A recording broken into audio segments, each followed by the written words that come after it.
I had a comment earlier this week that people have been watching my videos, but I don't really have, or pretty much covered the basics on how to fly and why is it that I fly what I fly. So I'm going to give you pretty much a quick rundown of different types of flying, the differences between a quadcopter, a helicopter, an airplane, and why I do what I do. I'm gonna show you the different controls, the different types of copters, and pretty much give you a little run through. Hi! Oh my God! Hi. Annoying.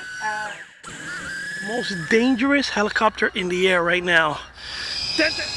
Flying Bumblebee this morning. Not gonna make it. Oh! Right. Look at that! Woo! It's upside down world. Look again. Ah! Okay, that thing is getting gone. Alright, if you see my other videos, you know I do have what is known as a collective pitch helicopter. Go ahead and take out this control here at the same time while I'm doing this. Okay, a collective pitch helicopter, similar to the one I have now here. Let me go ahead and open her up. Allows you to fly just like any regular helicopter. The difference is on a collective pitch, your blade actually moves as the swash plate goes up and down. This allows you to actually control the speed that you rise and descent fairly quick. Unlike a fixed pitch helicopter, the blades don't actually move. They're actually stuck in one position, kind of like your ceiling fan. And then when you turn it on, it starts blowing air. Now this air is stuck in one direction. In the case of the fixed pitch helicopter, the air always blows down, so the helicopter can fly up. In order for you to descend, you have to slow down the speed of the motor. As the motor slows down, you slow down, you come down off the ground. So the rate of descent is actually very slow on fixed pitch, but it's a little easier to fly, a little easier to manipulate. Why fly a fixed pitch compared to a collective pitch? Well, very easy. Collective pitch are a lot more expensive and they're a lot harder to fly and easier to crash.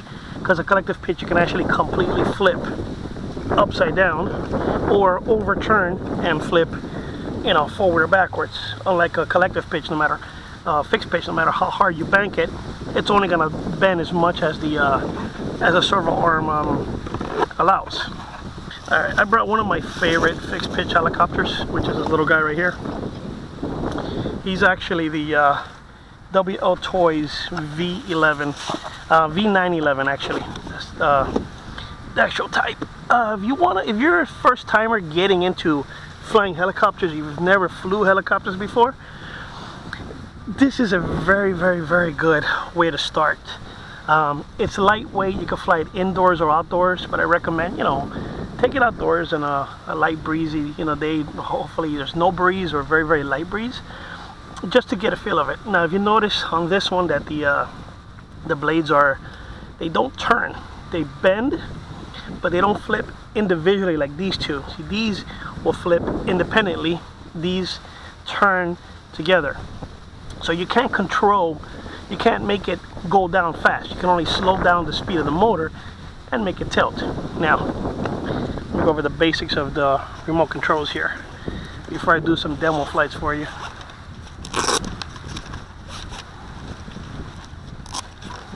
Alright, here's the two different types of remotes.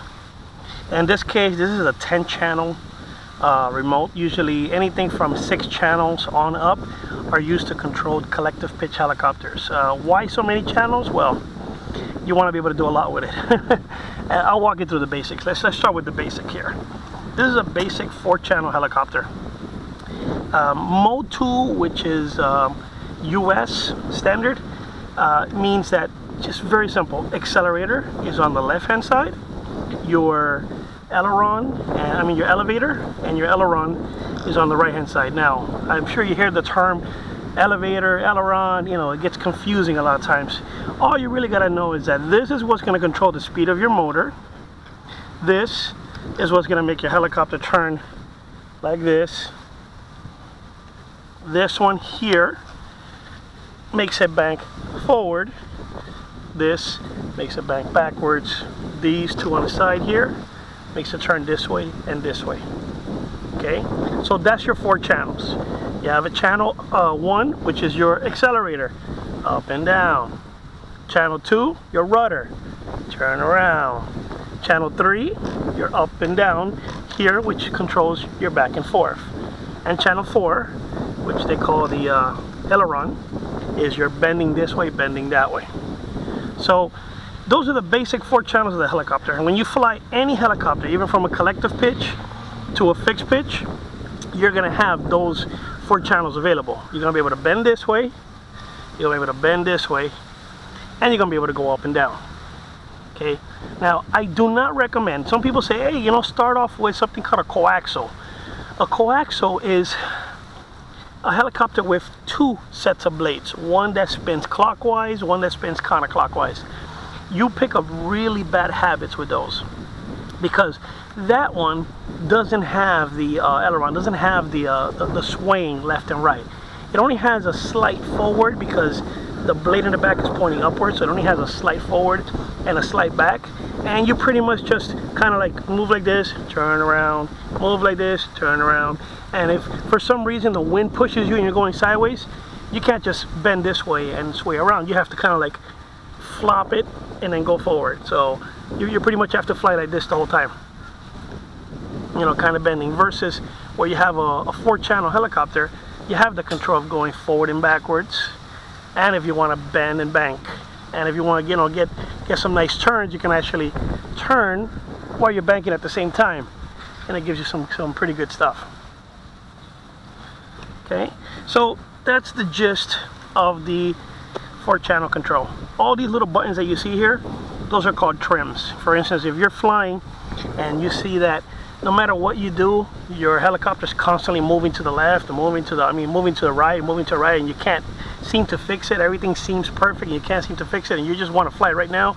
You go in here and you start pushing this little button, or sometimes this little clicker, to the opposite side. What this does, it starts adjusting the servo arm inside, and it starts balancing it out. So that way, it's kind of like you holding this with your finger the whole time while you're flying.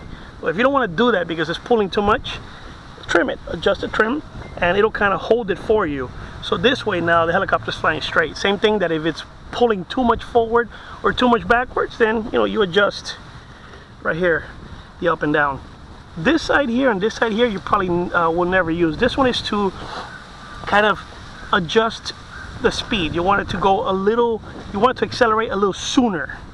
This one here is if you're flying and you see that no matter how much you're trying to keep it still, the helicopter keeps turning, and you have to keep it turning, and you have to keep adjusting, then you trim it in the opposite direction till you see that the helicopter is staying right in front of you, which is also known as hovering, just right in front of you right there without having to constantly move, obviously if there's no wind. And that's pretty much it. I mean, if you want to fly one of these, it's pretty straightforward, pretty easy. Charge up the battery, get the control ready, turn it on, and just, you know, have some fun. Let me go ahead and actually pop in a battery really quick and give you a quick test flight out here. All helicopters, everything has something called a binding process, where you marry the control to the copter or the quadcopter or anything else. All right, let me go ahead and pop this battery in. Okay, I place the helicopter down. I turn on my remote control, making sure that the throttle is all the way down. Okay, now at this point it should be connected. And the way I can test it is by moving this. You'll see that it's moving around. Some remotes or transmitters have a button that lets you control the speed. In this case, this is the L for the low, and there's the H for the high. So this one has 2-speed. What's the difference? On the low, when I bend forward, the little servo arms on here are going to bend to a certain distance. I don't know if you can see that there.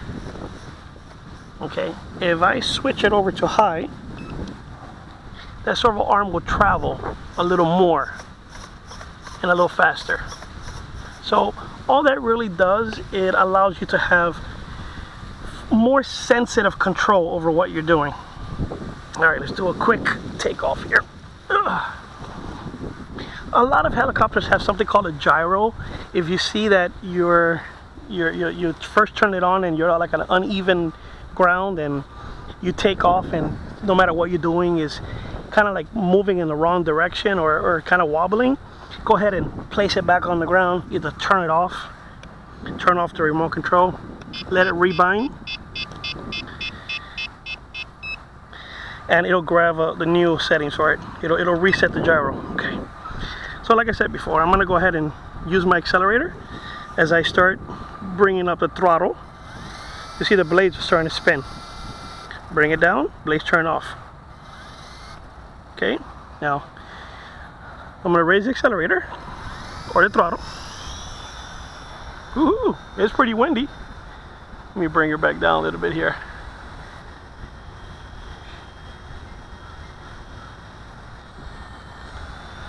Actually very windy. Alright, now let me try to turn her to the wind, so it doesn't take off so much for me. Oh, she wants to go. Right, it might be too windy for this little helicopter out here today. It doesn't really want to go anywhere. Alright. Alright, so like I mentioned before, here's the control. You got pulling it back, moves it backwards. Pushing it forward, makes it go forward. Okay. This is the rudder, controls the turning. And then your throttle controls your speed. So I'm going to slow down the speed and the helicopter is going to start coming down. I speed up, I bring up the throttle, the helicopter is going to shoot up. See? It's quite simple. I mean, it's just a matter of getting used to it. And this little guy can move. That's why I said the 911 is a pretty good helicopter to get into fixed pitch with, or just to get into helicopters overall. You just got to make sure that you don't get a lot of wind out here. I actually have an extended battery that pulls back a little bit, and it's a little larger than normal, so he has a slight pull to the back.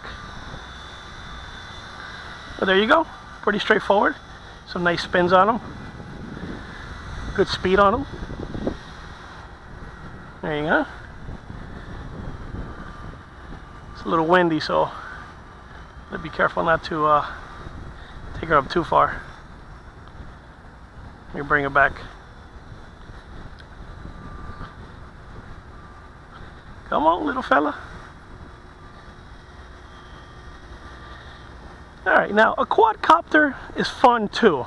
Now a quadcopter is more for people who want something really easy to fly, or maybe want to get into FPV, which is first person view, or just videotaping. And helicopters tend to wobble around, where a quadcopter is pretty fixed. A helicopter is more for going fast, having fun, doing spins and flips, just having fun overall, like what this thing does for me here.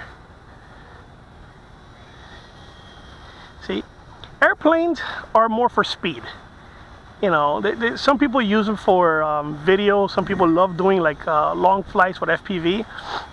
The only problem with airplanes is you can't just stop right there and say, okay, let me take off from this spot, or let me videotape right here. You have to be constantly moving. With a helicopter, you can be stopped or you can be moving. And like I said, it's more of a fun in flying. A couple little funnels there. And this guy, I mean, like I said, the 911 from WL Toys, I mean, they call it a toy, but this thing is it's pretty close to hobby grade for how fast it moves and how agile it is. And like I said, it's breezy out here. It's not such a calm day. And this little guy flies great. I mean, I've crashed him so many times. I mean, it's not even funny. But he responds great. He's super fast, as you can see. I mean, I have some larger helicopters that don't even move as good as this guy, even outdoors.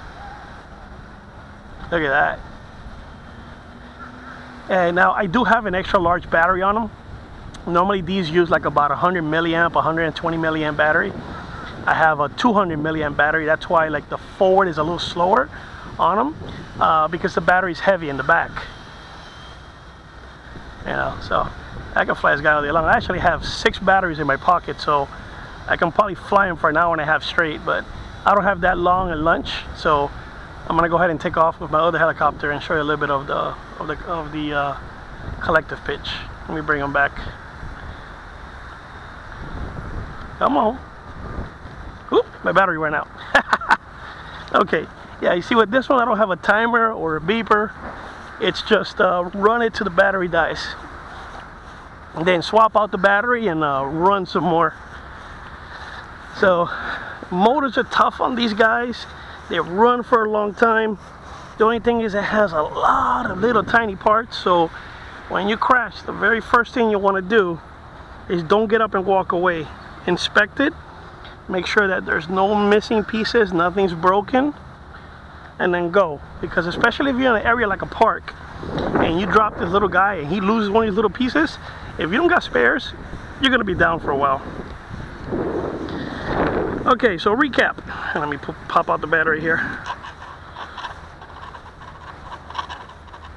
Ooh, doesn't want to come out. So 4-channel control. What are your 4 channels? You have your throttle, up and down. You have your rudder, spin around. You have your elevator, forward and backwards. You have your aileron, tilts. All right, simple, straightforward, and fun. All right, I'm gonna put them away, and I'm gonna go over the collective pitch. One tip, if you ever take any of my tips, don't ever go straight into a larger helicopter collective pitch if you're a beginner. You will crash and it will cost a lot of money. These guys here, and I'll set up a link right below on where to find them. They're very cheap, anywhere between $39 to $59, just about anywhere, and that's a complete package with remote control and everything. Now they don't come with this remote, comes with a smaller one, but you can get these remotes for about 20 bucks, and it'll fly this one. It flies the 912 and it flies the 913. So this one's the WL Toys V911. It's great for practicing, great for learning. You know, buy extra parts of these little things. They're cheap, $1, $2. Have them on standby. You know, I have an extra motor and I have an extra main motor and an extra rear motor. I've never changed the motor on this. I've gone through I don't know how many batteries that I've never changed the motor in this guy. So I must have got a good one. Must have been a good batch. Remotes. Alright, now what's the difference? Besides all the extra buttons, there's also settings. Settings, and more settings. It lets you control not only the basics that it does, where you have your throttle, you have your rudder, you have your elevator, and you have your aileron, which is all the same.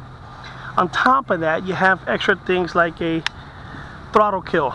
This is where you don't want the motor to turn on, or you don't want the motor to run. On some controls, the throttle's on this side, some is on this side. Besides that, 6+ channel controls, especially the higher ones like the 10 channels, have something called modes. When you first take off, or when you want to just do videotaping or just FPV, you usually fly on mode 0. You see here, F modes. Mode 0 is, and you can program it to pretty much whatever you want. That's where you want your basic setup. That's where you're not gonna flip it upside down. That's where it's not so sensitive. That's where you're at the bottom and you're at 0 power. You know, nothing's turning. And as you accelerate, the motor gets faster and faster. Let's say I go into mode 1. I program my mode 1 where there is no 0 throttle. It's 100% throttle here, 100% throttle here, and 75% throttle here. Now, why would I want my throttle on at all times? Well, at mode 1, I want to be able to fly upside down. So if I were like I was in mode 0 where it had no power, and this helicopter went upside down, since you're going upside down, everything is backwards. This here on a larger remote not only controls the throttle, but also controls the pitch, where I mentioned where the blades move in opposite direction. Now, pretend you have a ceiling fan. The ceiling fan blows air down. In order for the ceiling fan to blow air up, you gotta turn off the ceiling fan, hit a switch, and turn the ceiling fan in the opposite direction. In the case of these collective pitch helicopters, it's different. You don't hit a switch to turn the fan, you don't turn off the motor, you keep turning the motor, but as you turn this, the blades start turning in the opposite direction. And I'll show you an example of that right now. Let me go ahead and turn this on for you. Give me 1 second here. Alright, I'm going to go ahead and plug the battery in. Turn the remote on. Make sure I'm set to helicopter. Yep. Plug in my battery real quick. Okay, just like before, it's binding. It's connected. Now, first thing I'm going to do for safety and to kind of give you a demonstration on how the collective pitch works is I'm going to hit my safety switch. That there kills the motor. Now, as I accelerate up and down, the motor will not turn anymore. But if you notice how my blades turned, because at the bottom here, my blades are pointing like if I am at a reverse fan. So here, I'm going to go ahead and accelerate a little bit. You can see what happens. At the middle stick, I am what's called zero pitch. Meaning no matter how fast this motor turns, I'm not going to go neither up or down because I'm not blowing any wind. This is just a flat piece of paper turning around. As I accelerate, watch the blades. The blades start turning. They start bending. As that bends, it starts creating friction against the air. Air pushes down, helicopter raises. Now, if I'm flying in the air and the blades are bent like this, and so for some reason my helicopter flips upside down, if I leave it like that, I'm going to come crashing. If I go ahead now and I turn this opposite direction, now my blades are facing opposite and blowing wind up. And that's what allows you to, what is that they call defying gravity on a helicopter. You're flying upside down. That's what makes it possible. So that's the biggest difference on a collective pitch versus a fixed pitch helicopter, where you can control the pitch of your blades. Let me go ahead and take the safety back off. And you see that my blades go back to my original setting. Alright, I'm going to turn off the control here. Disconnect it because I want to bind it on a flat surface to make sure everything is nice and clear. Alright, go ahead and check my time real quick. 12:58. And my alarm is set for 106. Ooh, we gotta move fast. Alright, so we don't got too much time, so I'll make it down and dirty. Let's go ahead and move it over here. Alright, I'm at the flat surface. I'm gonna go ahead and while I'm at it, I have a little camera at the bottom of this. I'm just gonna go ahead and turn it on. So I like recording what this sees at the same time, so in case something cool happens, I got that recorded too. Alright, I'm gonna rebind it on a flat surface, turn on my remote, plug in my copter, let it talk to each other. Alright, so just like before, you have your elevator, you have your aileron, you have your throttle, and you have your rudder. And your throttle here also controls your pitch. Alright, let's go ahead and take off a little bit. Let's see if the gyro is balanced out.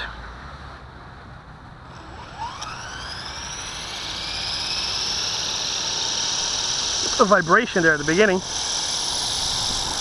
Ooh, a lot of vibration. I'm going to wind it up and I'm going to slow it down for a second.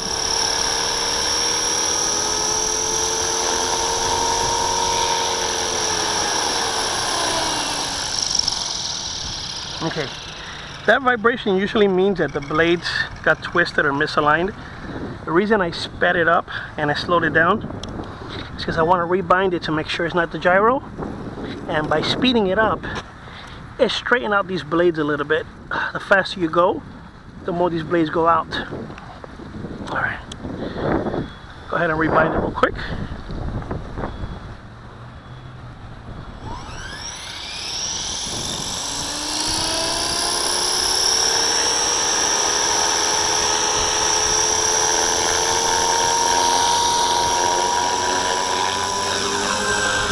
Alright, so in the collective pitch, like I said, I have the control of going up or down at pretty high speeds.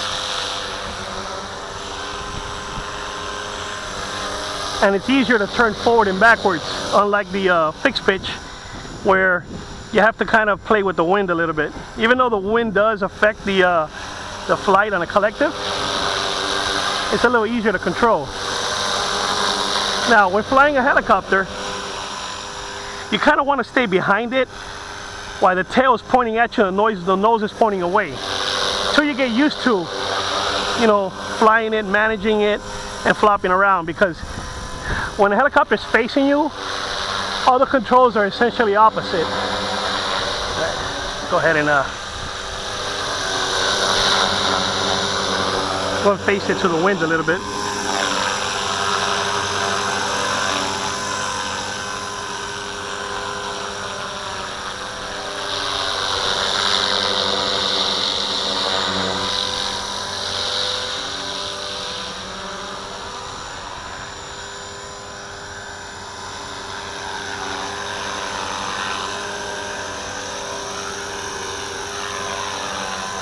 Sometimes facing the wind makes it a little easier to fly. Becomes a little more stable. Kind of like flying an airplane. You fly it against the wind, it's probably going to nosedive. Versus, you know, facing the wind, it becomes a little less turbulence that you got to deal with and adjust against.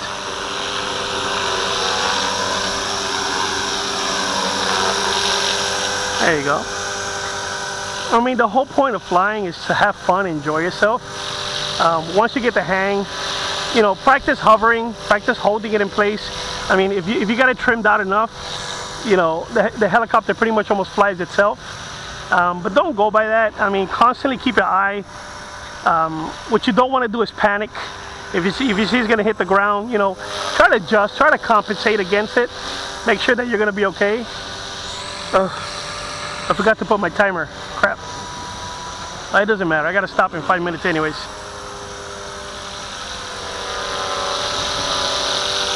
So once you kind of get the hang of hovering, you know, play around, bank it a little bit, move it left, move it right. Don't go too crazy. What you want to do is kind of get the feel of your helicopter. Every helicopter is different. Some are more sensitive, some are less sensitive.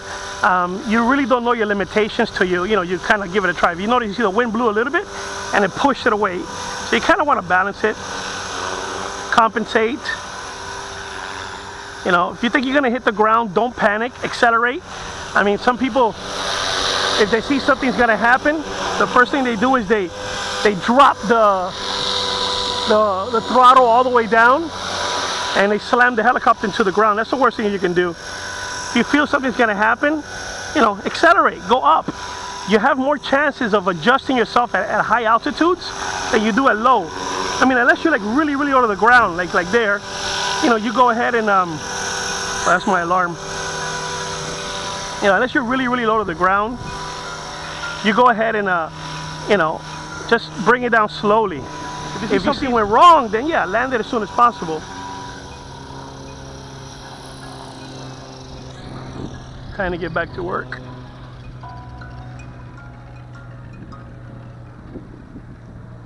All right, let me cut her off, and I'll continue this with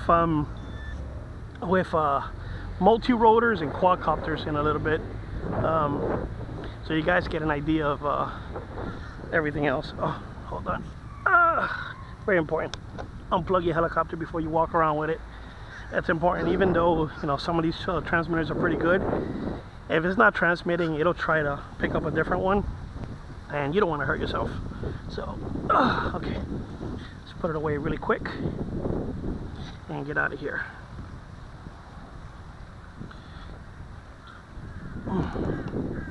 I will continue this with airplanes and quadcopters, show you the differences in flying. What I always say is try it all. don't be single-minded. Don't be like, well, I only do quadcopters or I only do helicopters and airplanes suck. You know, try it all. Try everything. I mean, the whole point of this hobby is to experience everything. You know, flying an airplane is completely different than flying a helicopter, which is different than flying a quadcopter. I mean, there's a lot of similarities, but you're gonna get a different experience every time. Some people completely fall in love with quadcopters, and they never leave there. They fly quadcopters for the rest of their lives. They think they need nothing else, and that's, hey, more power to them. It's better. You like something, stick with it, but try it all. I mean, this is a very, very, very fun hobby. It's something that's really good to get into. It's something that, you know, it's gonna be with you for a lifetime. And you can be 12, 10, 9 years old doing this, and you could be 90 years old doing it. It doesn't, you know, it doesn't require so much to actually have fun with the sport.